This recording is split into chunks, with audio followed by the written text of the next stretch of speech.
Hello, tea family, and welcome to our live tonight. I'm looking forward to seeing everybody here. If this is your first time joining us, then let me just go over how we do this. Tonight is especially big with a question and answer series, so we are looking for you to ask a lot of questions. That's always great, but we look forward to them every week.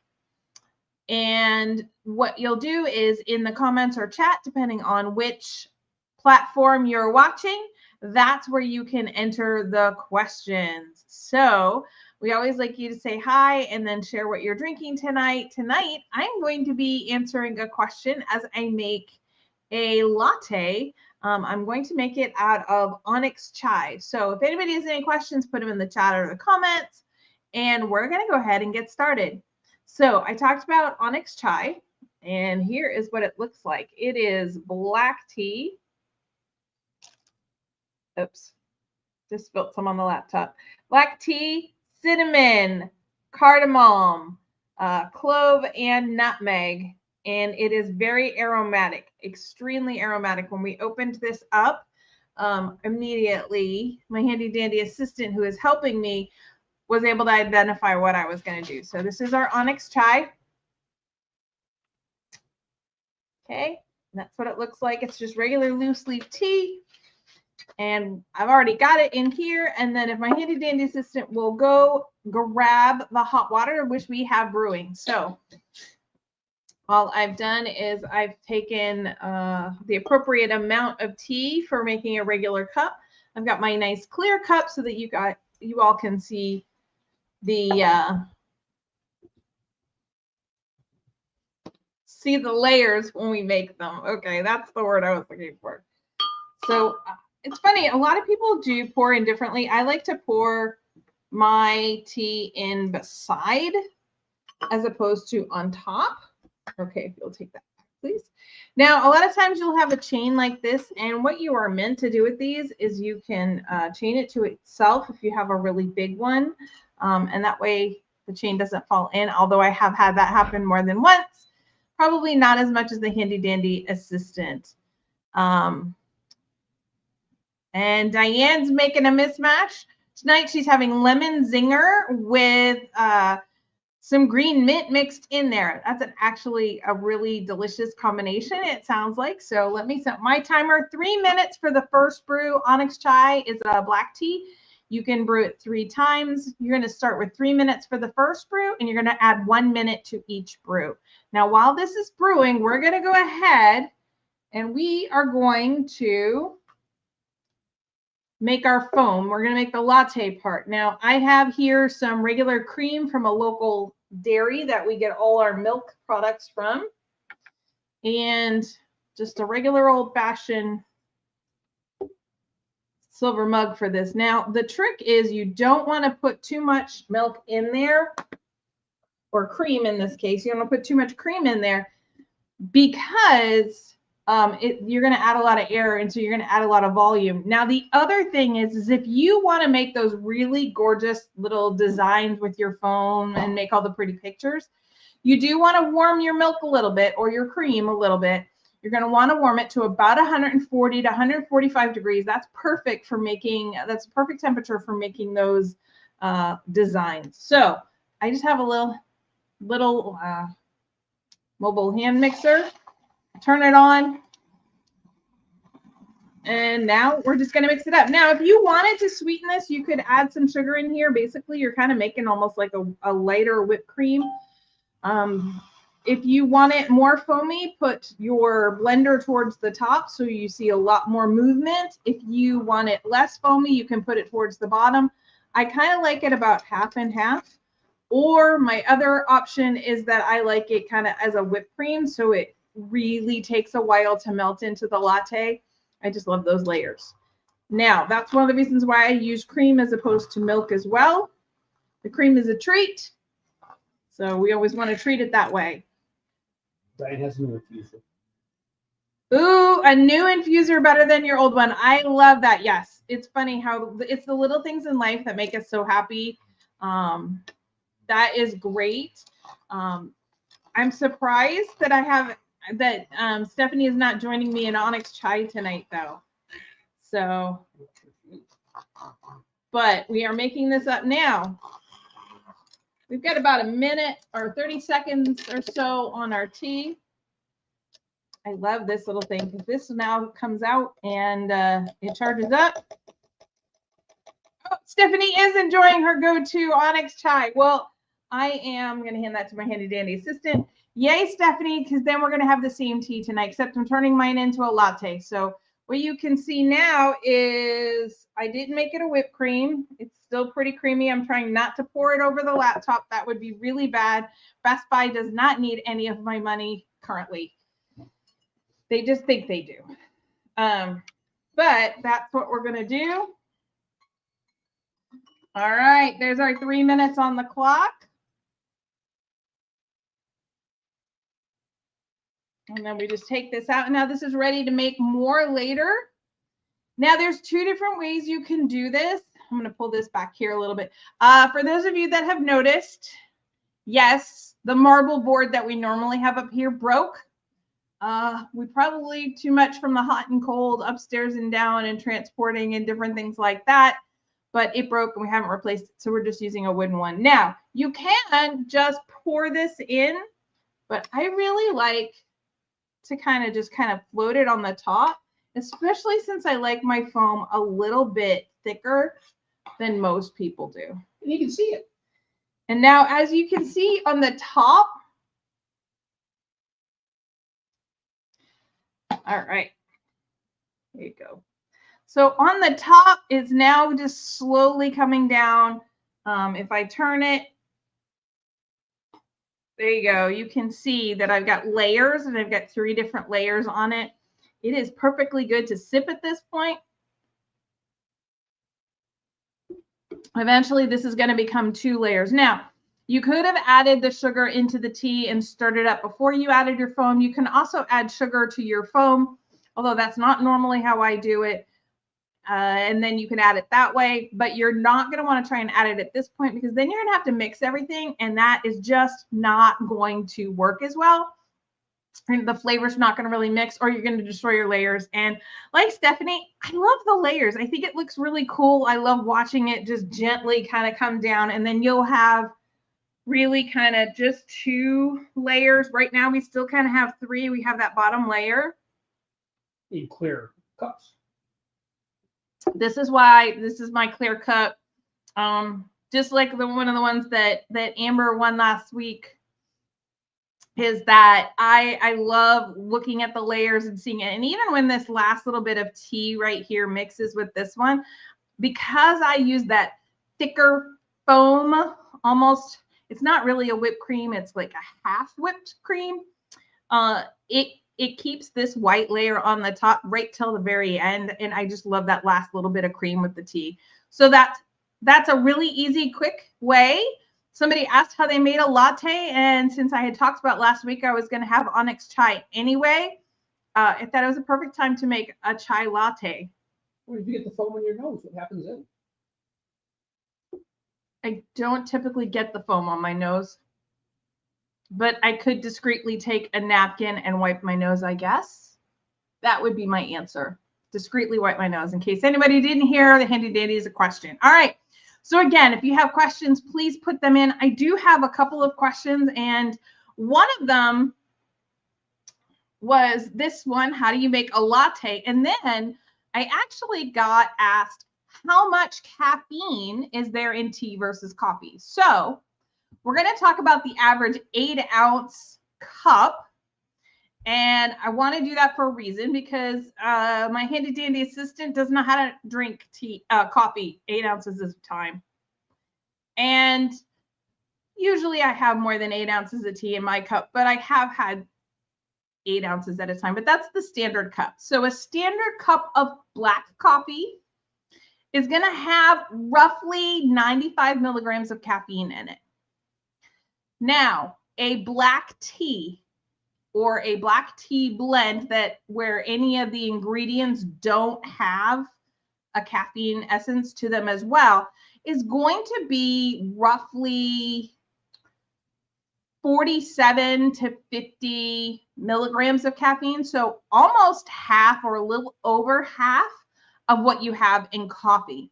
Now, you do need to be careful. There are some teas that the way they are oxidized when they're processed can have up to 90 milligrams of caffeine in them. And so that is almost as much as coffee. If you're drinking one of those, it is not going to save you any caffeine at that point. You might as well have the extra 5 milligrams and have the cup of coffee if you're trying to move from coffee to tea. But for the most part, most black teas are roughly a little bit, just barely over half of the amount of caffeine that you would get in a coffee. Now, comparing that, let's go to green teas. Stephanie said her standard cup of tea is 12 ounces. Diane said 8 ounces of coffee is a sip or two. And I said 8 ounces is a kid's cup. All right. So, yes, my husband does think that it is a kid's cup. He'll look at it and he'll be like, I need like 3 or 4 more of those, please, right away. Diane said a sip. I like that one. 12 ounces isn't horrible, so then you're talking, 95 times 1.5. I mean, that's not an unseemly amount of caffeine unless you're one of the people that's out there that really has to watch. It is funny how many people don't drink coffee because they love it. They drink coffee because they want the caffeine in it. That always is funny to me. Okay, so in comparison, green teas, they're going to, again, you're going to have a mix depending on how long it's processed, what else is in there, but usually the average is 20 to 45 milligram. Most of them come out to be roughly half the amount of caffeine that you would have in a black tea, but there are some that are oxidized and processed differently, and they'll have a little more caffeine in it. Now, white teas are something that a lot of people think that has very, very little caffeine in it, and it could. However, what I will tell you is they average between 6 milligrams and 60 milligrams. So you might end up with a white tea that has more caffeine in it than even a black tea or green tea. So be careful, pay attention for those kind of things. Now, another tea that is very, very popular, everybody thinks is low in caffeine, that is not, is a matcha green tea. It is a very high caffeine tea. That's partly because it does come in powdered form. It has about 35 milligrams of caffeine per half teaspoon or 1 gram serving. So if you figure how much matcha you're using, so every half teaspoon or every gram, which is very, very little actually, the average amount of tea that you'll have for an 8-ounce cup is 2.5 grams. So that's 5 times that, but that's 35 milligrams. So 5 times 35 is 165. Like 185. Somebody check my math. I want to say it's 165. So that's a lot of caffeine in matcha. Another one that's really, really high in caffeine that people don't realize is a tea traditionally served in South America, and it is yerba mate. It usually has about 85 milligrams of caffeine per cup. So again, super, super high, almost as much as coffee. These are why I say you need to be careful, because some of these are herbal teas. They're not even having the Camellia sinensis in there. So just keep in mind that there's a lot of different caffeine blends. It's one of the reasons why on our new packaging, we'll put right here, and I know y'all can't see this very well. I'll switch my screen so I can see what you see as soon as my mouse decides to work, because that's what happens. Is right here we have high caffeine. I think my camera needs to be cleaned because it's not very clear right now, and it's clear on the package, but we put high caffeine, medium caffeine, low caffeine, or caffeine free on our new packaging. And that is because we want to make sure people have an idea, but I don't measure it out. We'd have to send it out to be tested. And then depending on how much you put in and how the leaves in some of our black tea blends fall, 1 cup could have a little bit more caffeine, 1 cup could have a little less. So it's really hard to definitively say. So that's why I say, please be careful. There are a lot of people that are watching their caffeine very, very much for health reasons, for choice reasons, or whatnot. And so I always want you to be very, very aware. 8 ounces is a sip or 2. Okay, well, do I have any other questions that have come up? Okay. No. So my daughter was looking at some of the old antique teacups and some of my favorite teacups. And so like this, for instance, is one of my favorite teacups. I'm going to kind of put that there for a second. And she lives in Houston, so she's getting snow right now, which of course she loves, but she's probably one of the only people in Houston that knows how to drive in snow, and she's not going to be driving because other people don't. But she was looking at some of the antique ones, and I had offered her one of a set to take home. My intent is to offer one to each of my 3 children to see which ones they would like. I have some teacups here, and I recently found some really beautiful Christmas ones, and I thought, well, I could share one of these with each of the kids, no problem. But then apparently there has been a lot of lead in her water, and so she asked me, with some of these teacups being very old and from Great Britain, she asked me if they had lead in them. And I have to say, well, I hadn't heard of that, but I wouldn't be surprised based on, how old it was. And a lot of time, I grew up in houses that had lead paint because we didn't know any better. So I looked it up, and old teacups that were made before 1971, or if they have been imported from another country, do have a possibility of having lead. Now, one of the dangers of that is lead can leach into food and drinks like a hot tea, and it can be harmful to your health. One of the interesting things I found out about lead is it's not that you have any immediate reaction, but once you have that bit in there, it doesn't leave your body. But kids that have exposure to lead that may have consumed it, that cracking paint that kids ate as they were toddlers, back when there was lead paint, one of the treatments is they would treat it as much as they could, but they would also look for that child to grow up. And as they increased in mass, the percentage of lead would decrease. So I do want you to be careful when you are looking at teacups from another country, or if they are made prior to 1971, just keep that in mind. It might be one that you only use for decoration or in something that we're going to do next week. So next week, I had originally scheduled us to do one thing, and now I'm changing my mind today, or actually yesterday, I changed my mind. We are going to be making a tea charcuterie cup. So we're going to take our teacup and we're going to put a little charcuterie in there. And then in addition, we're going to make our own tea blend. I had a lot of feedback that the people that did that really, really loved it when we made that tea. So we're going to pull a bunch of ingredients out. We will be answering at the end today whether we want to use a black tea, a green tea, or a completely caffeine-free herbal tea.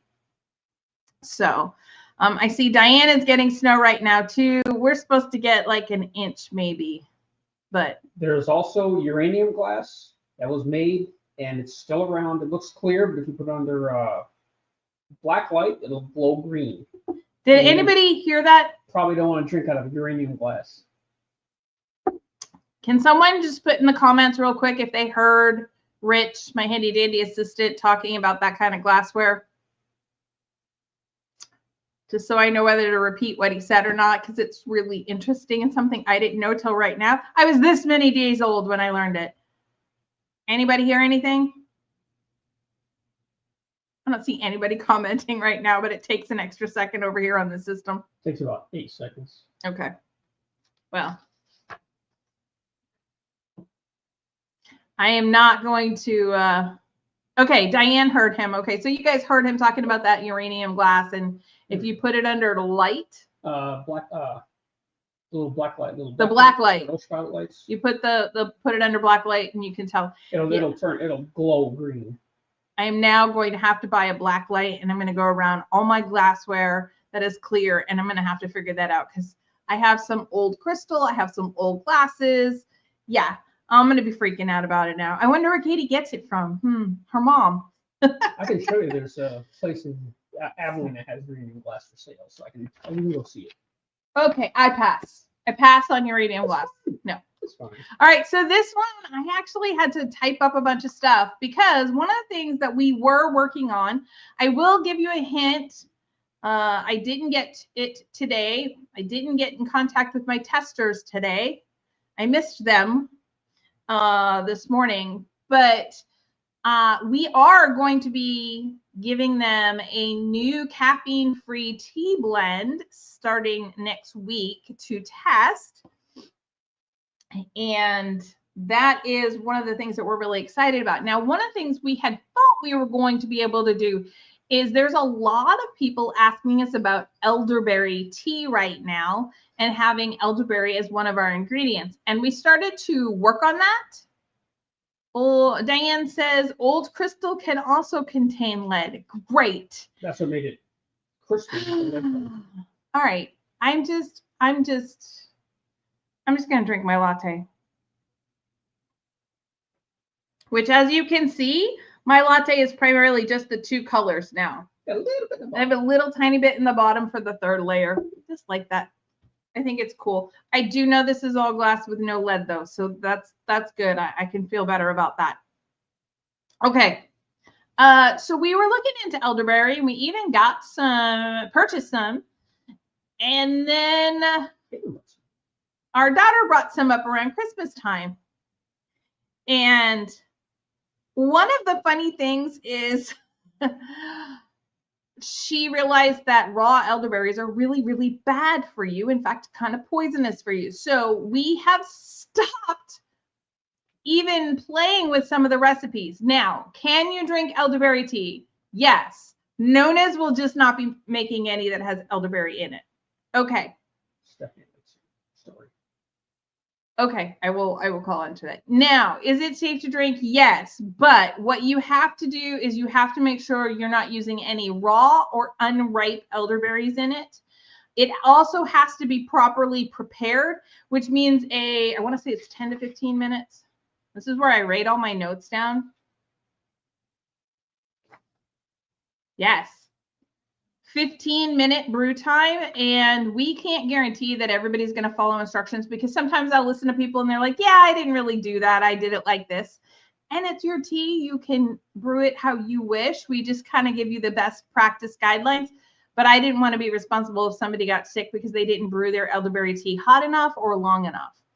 Now, the other thing is there are warnings out there for elderberry tea. It is generally safe as long as you brewed it properly and prepared it properly. But those who have an autoimmune condition and those that are pregnant or nursing, you really need to check with your healthcare providers because there are definitely some concerns. And then they do suggest that you limit it to just 1 or 2 cups a day. And they're talking the 8-ounce cups, people, not our size cups, just because otherwise you may have some digestive issues. So we will not be using it. I didn't realize all this, and now I have it. And now I know people use syrups. If you add an elderberry syrup that you purchase from the store, you should be okay, because it would have been boiled down. So therefore it would have been cooked long enough that it's not going to be a problem. But we are not going to have that. Our next one will be a caffeine-free blend. We are, like I said, I don't want to say too much about it, but I was, first I missed my testers, but second of all, I really want to get it out to them first. So, Stephanie, I love this. I'm so thankful that you enjoyed the tea and that you liked the chapter. So remember, Stephanie is one of the ones that have taken on the 2025. That's the year, right? Yes. All year. When you write grants, I'm writing 26 grants right now. I'm just starting 25 grants, and I'm finishing up stuff from 2024 grants, and it becomes very confusing in my brain what year it is. So I need everybody to just give me a little bit of grace with that one. She is doing the subscription of the month. It is an ounce of tea. It is a chapter of a mystery that we've written that somewhere mentions the tea, and it's got a couple of other little things with it. And I'm so glad you enjoyed that first chapter. So if you wanted to, it's not quite so late. It's still January. I can get you January's out if you wanted to join that. It's just a monthly fee. We'll ship it to you. The shipping's included. Just reach out, or you can go on our website for that. But once we get into February, we'll be sending February's out the beginning of January. Hard to believe it's almost February, everybody. Almost February. Yeah, I don't know. It's been a long day. It's actually been a really long week.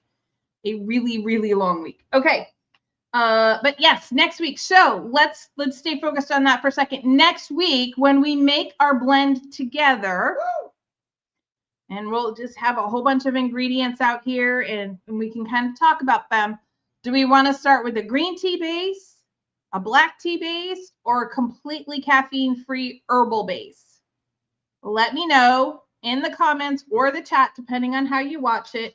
And pancake base.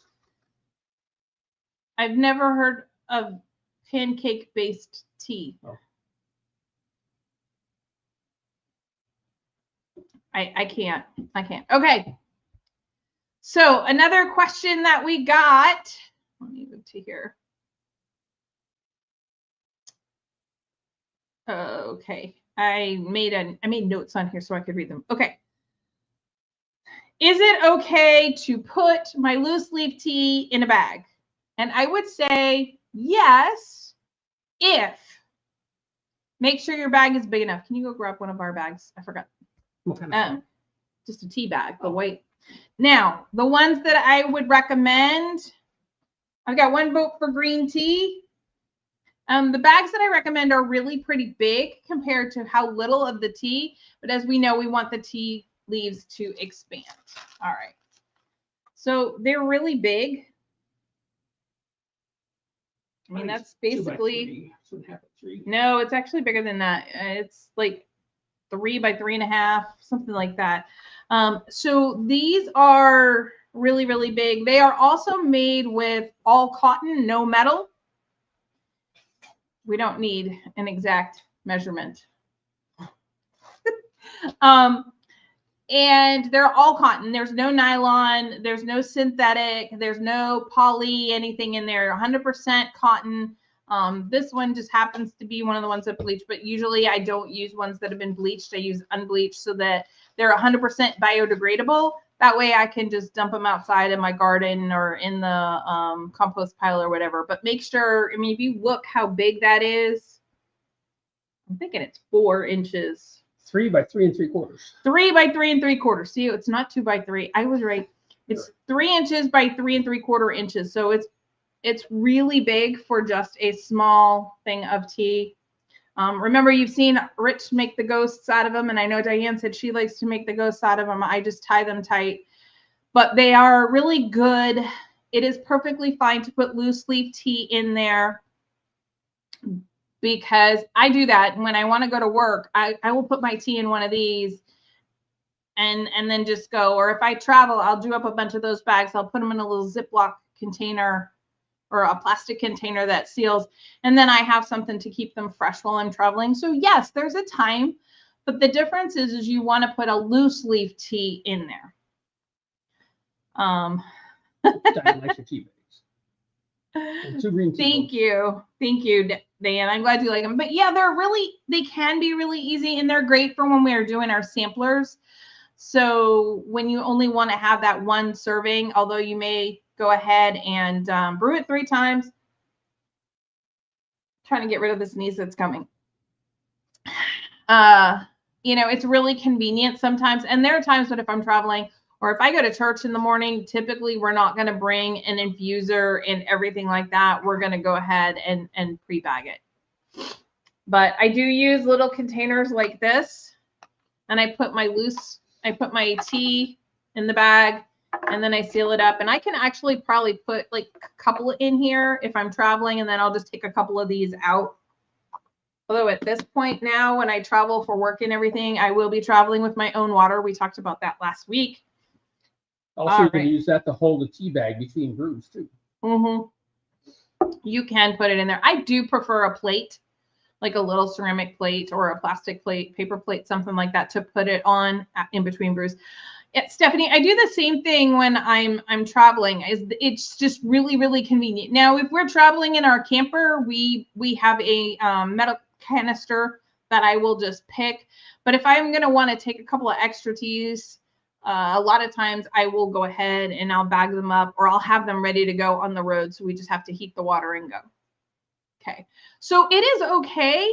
I try not to come into ones that are too small because you want your leaves to expand. And I don't like anything that's synthetic or man-made with chemicals, so to speak. Like cotton, I'm okay. You could do linen, you could do a cheesecloth, you know, any of the natural fibers, perfectly fine. They're not going to negatively impact. But when you get into some of those poly stuff and the plasticky, silky, you know, so you have to watch. Some of the silk bags actually are not 100% silk. 100% recycled water bottles. They have another element to them that are like a synthetic of some sort, and those are the ones that I just personally like to stay away from. I don't like to consume plastic. It's one of the reasons why if you come to my home, you'll notice we don't have paper napkins and things like that. We use cloth napkins. We use regular towels, things that are reusable, that are washable. They tend to be less harmful for the environment. We like to use these kind of infusers, so I just have to wash it, but I will use the tea bags. Okay. And then I had one other person email me, and they asked me, what is my favorite scone to drink with my tea? Now, knowing that I typically, I'm drinking Onyx chai tonight, but typically we know I'm a Serene Sunrise kind of gal. So my favorite scone with that, I have to say, is going to be, no, we don't use hemp bags at all. Okay. I really like cranberry orange. I think it's a very New England flavor. I know it's popular elsewhere too, but I think it's a very New England flavor. Anything with cranberries reminds me of New England a lot. I think that one's my absolute favorite, but then I like cinnamon scones. And I do like a lemon blueberry scones if we're talking straight up like fruit scones or, you know, a flavored scone. I do like the plain ones. I do like ones that I can add a clotted cream or a jam to if I wanted to. If it tends to be sweeter, like a lot of the scones that I have, we don't add a lot of sugar. If it's a sweeter scone, I'm just going to put clotted cream on it. If it is not, if it's like a plain scone or a vanilla scone or even sometimes like a cinnamon scone, then I'm going to want something that I'm going to go in and dig into like an apple jelly or a strawberry jam or, you know, some kind of preserves and my clotted cream on it. But that is my favorite. Everybody share in the comments, what's your favorite scone flavor? You know, Stephanie, I have gotten my handy dandy assistant to the point where I bought regular handkerchiefs to kind of replace our Kleenex, and then, you know, use the Kleenex for like something that's really bad or if we run out. Just because I'm one of those, like, I can throw these in the washer. I can bleach them. Why am I spending money over and over again when I can spend it once, so to speak? So, yeah.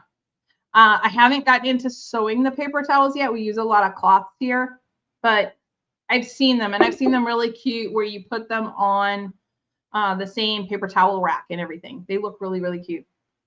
I've never heard of sewing paper towels. So I am glad to be the bad influence that makes Diane say that she wants a cinnamon scone with Serene Sunrise. Yes. And then add some clotted cream, some really good clotted cream. If you can't find that, you can add whipped cream to it. It's perfect. It is perfect. But yeah, glad I could help.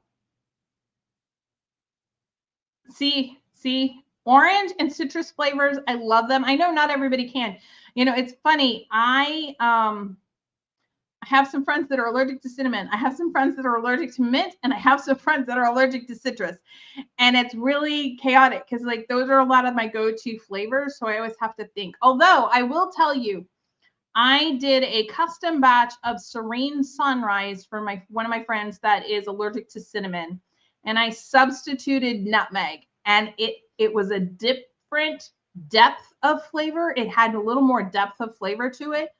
I really, really enjoyed it. I like my Serene Sunrise better, but it's a close second, which is fun because we wanted to do something that she could enjoy, that she didn't have to worry about cinnamon in, and she loved it. She absolutely loved it. So cane sugar on top of the scone. Yep. If you coarse, oh yeah, a little bit of coarse sugar right on top. There you go. Of course, cane sugar is even better. Sorry, we just typically use the raw cane sugar right here, organic stuff that we get. Okay, those were all the questions that I had submitted this week. Does anybody else have any other questions? All right, then it looks like, interesting, nutmeg tea. Nutmeg tea, it was really, really good, Stephanie. I was surprised. It just had a different depth of flavor. It was really nice.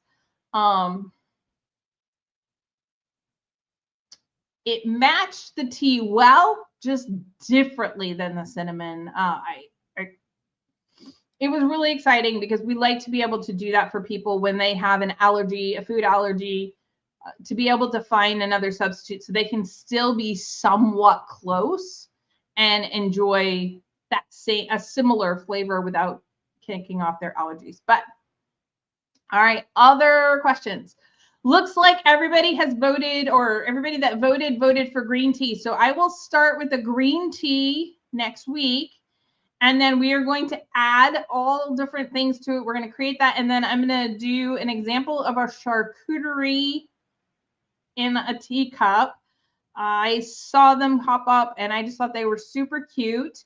And we are getting into the Valentine's Day season. So if you want to take that special someone and you want to sit down and have a tea for two, we'll set you up with a tea for two. Now, not that you couldn't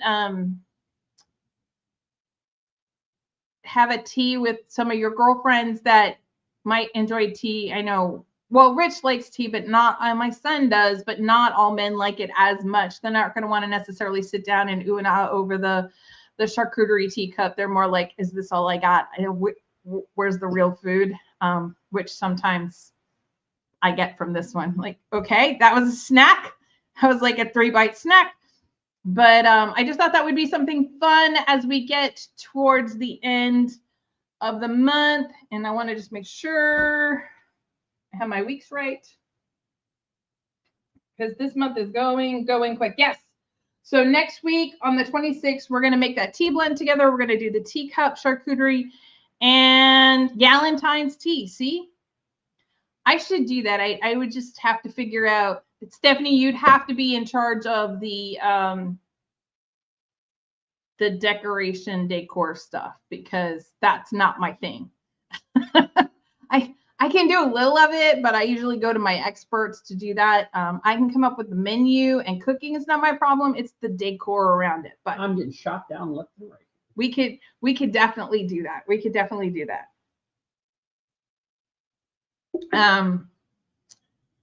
This is why the handy dandy assistant is not in charge of new tea blends. We could do. Okay, if it's all pink, we would have to add some like rose and darker pinks, just not all carnation pink. So, all right, everybody, we will see you next week. And then don't keep in mind the 30th, we're doing our live sale. I am hoping we'll have feedback from our testers by then, because one of the things I want to do is feature our brand new caffeine-free blend that is coming. And unless anybody else has any questions, Thanks for joining me, and we will see you next week at 6. Have a great week, everybody.